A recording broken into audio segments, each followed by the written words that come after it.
Welcome to the All Things New devotion series. This is Matt Parker. This is week 22, The Prophet's Cry. Day 1, Wounded for Our Peace. Isaiah 53, verse 5. But he was pierced because of our rebellion, crushed because of our iniquities. Punished for our peace was on him, and we are healed by his wounds. This week we find a somewhat jarring turning point in the story. By now, Israel is well acquainted with suffering by way of exile, failure, judgment, and a deep longing. The nations are still fractured and the world bears the weight of its own rebellion.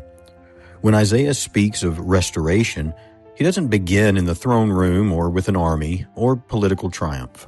He reveals a servant. This servant doesn't enter the scene admired and beloved. He's rejected, familiar with grief, and misunderstood by the very people he has come to heal. It's not the way any of us would tell the story, but the restoration doesn't come because the people finally become strong and determined enough to repair what they've broken. It eventually comes because someone else bears the weight that they could never carry on their own.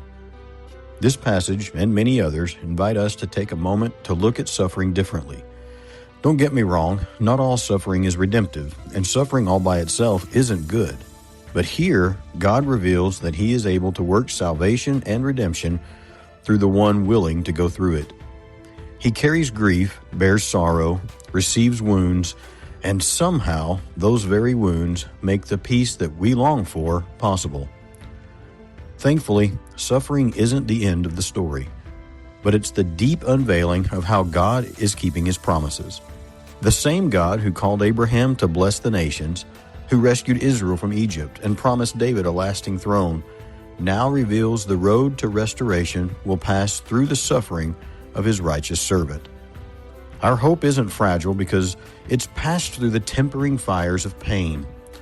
In Isaiah 53, hope is made stronger because God Himself is moving through the suffering to bring healing, forgiveness, and peace.